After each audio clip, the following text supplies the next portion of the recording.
integrating intelligent systems into manufacturing and adapting to AI automation in the future factory. Thank you so much and welcome.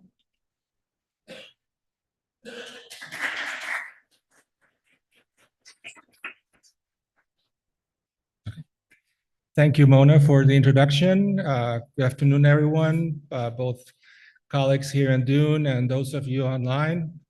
Nice to meet you. As said, my name is David. I'm here to talk to you today about my introductory journey into generative AI, which means ChatGPT and all those tools that we are getting used to using. I will say that this is my first journey into teaching data science. As Mona just mentioned, I come from computer science. My PhD is in intelligent systems. So I have used mathematics my whole life, but I never taught mathematics before. So this is my first attempt.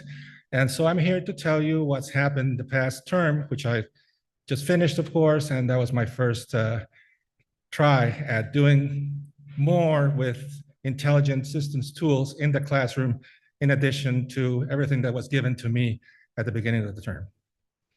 So with that said, my talk today is going to be short, of course. It's going to take you through the classroom, how it was given to me, how I started the term, and then the challenges that I faced with machine learning. My students are all machine learning students. They come from the AI and ML programs, so they're all into machine learning. As you all know, this is a highly fluid topic, field of inquiry, moving super fast, and so the expectations of the students change very rapidly as well.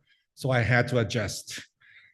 So then I'll tell you what my innovation was, mostly generative AI and the tools that I started using in the classroom, and finally the lessons that I learned by doing so.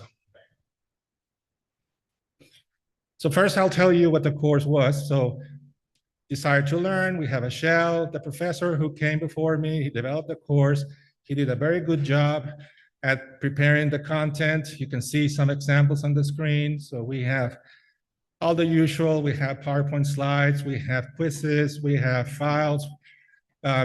This course involves teaching students to program in a language called R, in which they do the programming for data visualization, for algorithmic testing, and so on.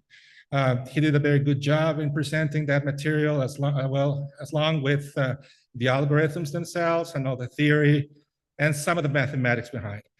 The course is not supposed to be very in-depth in mathematics. It's just like the thin layer, the icing on the cake, and that's what I did too. Professor Marsh, who did the course before, he went through COVID with the course, so he also prepared videos, which were also online, which helped the student go step by step into connecting the concepts with the programming, and that was a great tool. However, things changed, and I'll tell you how they changed. So that's the context behind what I did. And so now I'm going to talk about three things here: the current state, the gap, and the desired state. So this is my reasoning coming from Toyota. This comes from TVP, which many of you know, of course, JIT, and that's the way I think nowadays. So in my current state, my classroom was very good at doing in what we call teacher-student content triangle, the storage and the retrieval of information and the subject matter. There's quizzes, there's activities that were pre-planned where the students were very well fit to understand an algorithm, say, and then write a quiz, take an exam, do a presentation, and that was fine, depending on the skills the students showed. I'll say that most of my students come from Southeast Asia. They're all university and high school trained. So there's all kinds of skills, of course, but mostly it was good in terms of these two elements. The gap came with my role playing. So this is where I started doing social constructivism. So I started asking my students to do role playing. I'll give you an example.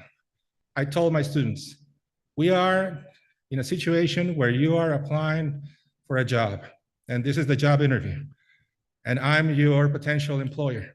So I'm gonna ask you to tell me what exactly is the importance of knowing X algorithm in your future job.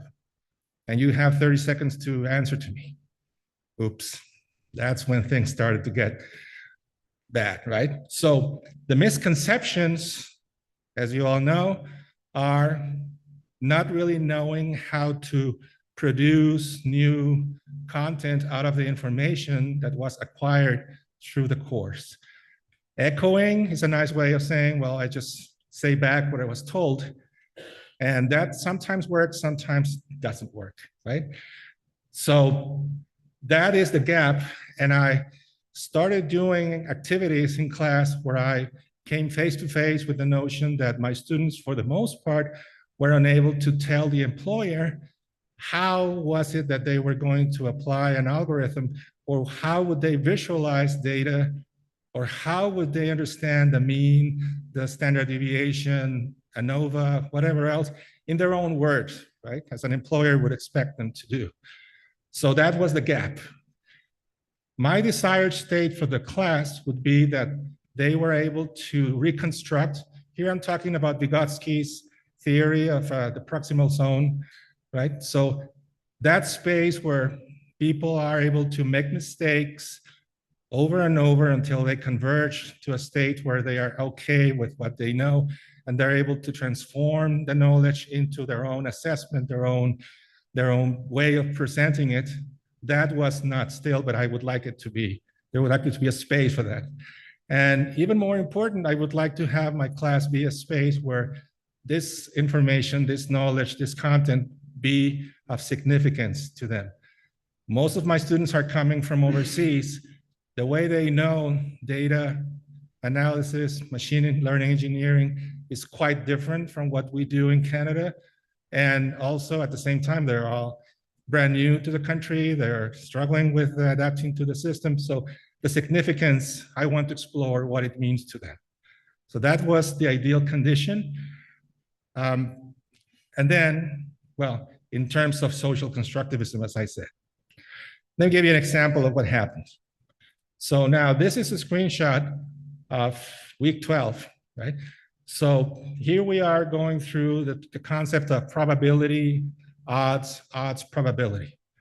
So the situation again is we are role-playing, job interview, and I asked them to say, how would you use probability and odds in a, say, in a sprint? I'm talking about work, right? As you can see here, it's very small in the bottom, but gaming, or electric vehicles, I'm talking about industries, right? So let's say you are being hired as a team lead or as a developer, and you are about to start sprint number 5, and here you are with how do you explain to people how the odds of next Monday, raining or not raining, are going to be produced in a dashboard where we have a linear regression. But I don't want to do just a theory. I want you to tell me how is that relevant to your job in the future. So step number 1, I asked my students to go on a Mentimeter that I set up, free form, put the blurb in. So of course, they struggled with that. Then I stop and say, okay, now let's do this. Start ChatGPT, start Copilot. Some of them also use Perplexity, and type in a prompt. So these 6 lines that you see above ChatGPT and Copilot are a prompt. I don't know how far you are into this field. It's brand new. Everybody's doing prompt engineering right now. There's no consensus on the standard, how that should be. So all I know for now is that prompts cannot just be natural language as you and I speak. These AI engines are not able to do that far of an interpretation. So we have to tell them the context. We have to tell them what role they're supposed to play, who they're going to be talking to, what is the question, what is the preferred output, in what form, and what's the audience, things like that. There's many combinations. So this is what you see here. We are data science college students now because we have to learn for the job interview. First, we have to learn. And you, ChatGPT, are a professor of machine learning, and we don't understand the relationship between probability and odds. So please explain it to us. Do it by showing a random use case scenario and add graphics to make everything clear. Copy paste all this. ChatGPT and or Copilot come back with a very lengthy explanation. And now in the class, the target for the students is read what the engine said. Now let's consider that these engines do hallucinate. Sometimes they go berserk and they don't know what they're saying. Just don't take it at face value. Use your own criteria. Can you do that? Yes or no? We'll find out. So off they go for a few minutes. And then when they're ready, another Mentimeter comes up and I say, now, this is the after piece, right? Before you were not really able to say how probability and odds would be useful to you at your work. Can you now, after reading all this? Yes or no? So please put in the new blurb. So we have the before piece, the after piece. Let's compare. That basically was the workshop. The rest of the content under ChatGPT and Copilot meant basically more they could throw into the prompt to try to make the output more rich, right? Repeat the explanation, but this time provide an example for the gaming industry or whatever industry you want. Show it as a table with probability, chance, and odds like the ones in such and such place. Another piece of context, we are using Copilot in the license we have at Conestoga, which uses the 4.0 language learning models. It means it's advanced. But ChatGPT, we all use the free version because we don't want to pay for it right now. So it uses the 3.5, which is the older one, which is kind of iffy, right? So there's room for comparison. Perplexity uses the 4.0 and it's open source, so it's pretty good. I just found that myself about 3 weeks ago. So comparison between the three. So that's the workshop, right? I'll go ahead and say it didn't go too well. And I'll tell you why in a moment, okay? So the current state was the activity is exploratory. Why? Because I'm exploring ChatGPT myself, and I don't make that a secret to my students. I go, hey guys, we're learning, right? All of us, why not? The activity provides AI-generated insights and learning content. Like I said, take this at face value. Let's analyze what we're getting, and let's see what we can build with it. The gap, that's me. I was lacking scaffolding, so I didn't do much of that. I just said pretty much what I told you I did, but I didn't do an example myself, and then, can you do it? And now I'm doing more, and I didn't do that scaffolding very well, so that was still wanty. Missing the element of significance, I didn't touch on that at all, so that was also part of the gap. And the desired state for this activity would be that I can map this to the unit outcomes, to the course outcomes, and do the pre-planning, the pre-assessment, the workshop, the post-assessment, the reflection, just like BOPS does. That's still not done, right? And very important to me, open the space for reconstruction. So yeah, we made mistakes. Can we do another iteration and fix it? Let's do it. Keep going and going until that blurb becomes good. So that's pretty much where I stand on this workshop. Here's another one, just to give you another example. On this one, I started with videos. So here's 2 videos, and here the use case is different, p-values. So, but the same situation, job interview, et cetera. So let's start with the videos. Let's watch them. Let's reflect on the videos. I had a mentee for a quiz on the videos so that we could get into both of them. And now here's the ChatGPT, Copilot, Perplexity. And now we have the prompt. We are data science college students. We are a professor of machine learning. We don't understand p-values. Explain it to us and do that by telling us a story. Now, this is a different output, right? So I'm telling the AI to produce a story to explain, just like we all do, right? I can tell you, and I couldn't copy the whole thing. It's huge, right? But Copilot was not very good at doing that. ChatGPT did come with horror story about vampires and a castle in Scotland. And okay, it was kind of funky, but oh well, it was okay, right? It was funny at least. And we didn't try perplexity, at least for this exercise. So I guess the entertainment part of it was better this time. I tried doing scaffolding by asking them to compare, but I didn't do it myself. That was my gap. But I tried to say, okay, let's do some more, try to fix the prompt and so on. So once again, the state is that this activity was meant to be reflective in nature, providing AI-generated content. The reflection had to do with, okay, can you compare and do an assessment? I'm talking about Bloom's taxonomy on the assessment part, a very high-level one. And the gap, again, I did try scaffolding, but it was very basic. And again, the element of significance was missing altogether, right? Desired state, BOPs, and reconstruction. So that was unchanged. So these are two examples. I did like 15 of them throughout the term. And now the end of the talk is with lessons learned. So the last day of class, I asked my students to tell me what they thought. Admittedly, this is not a very large sample because it was the last day of class. And they were all doing final exams and you know how it goes, right? So oh well, next time I'll get a better sample. So anyway, but the 7 people, I told them, be honest, you're not gonna break my heart if you say that you didn't like it, and they didn't. So fair and good. Would you rate your overall experience using ChatGPT for learning in this course? Yeah and no. So it didn't work, right? And here's an open-ended question for them. In what ways do you think generative AI could be further utilized or improved to enhance learning experiences in future courses? This person on the far left, no, he doesn't like it at all. And I know I'm saying he because I know who he is. It's okay. This person, I don't know he or she or they, who it was, saves time. Look, the R part of the course, the programming, they all did it with ChatGPT. And at the end of the course, I was able to get them to acknowledge. They wouldn't say at the beginning of the course, come on, guys, I know you're doing it. Crickets. Next week, come on, guys, tell me, just put the reference. Crickets. The last day of class, okay, yeah, we did it. I knew, okay, fine. So it saves time.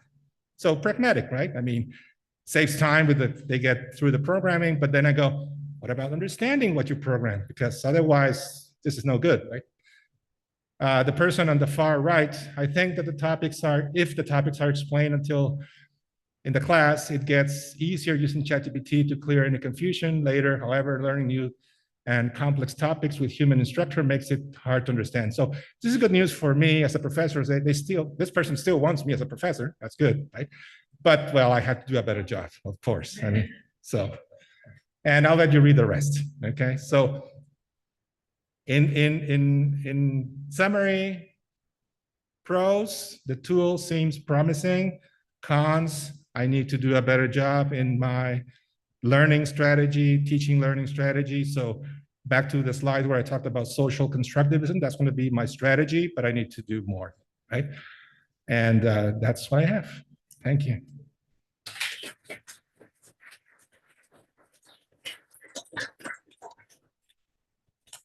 Do we have any questions from the audience or online?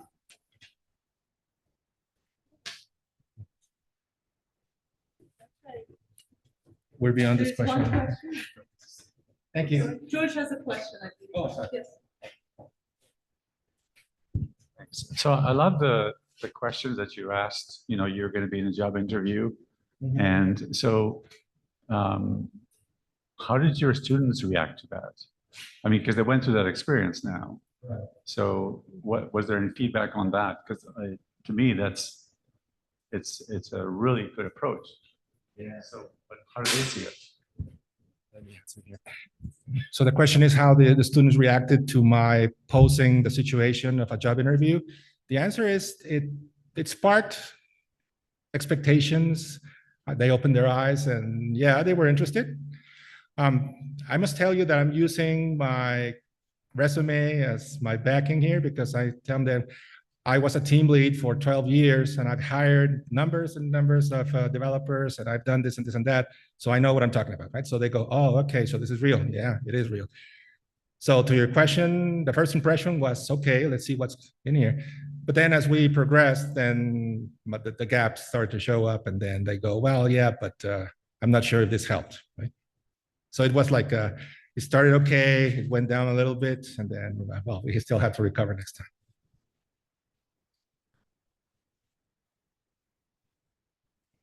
Any other questions? Okay. Thank you so much. Thank you. Thank you. We enjoyed it. Thank you very much.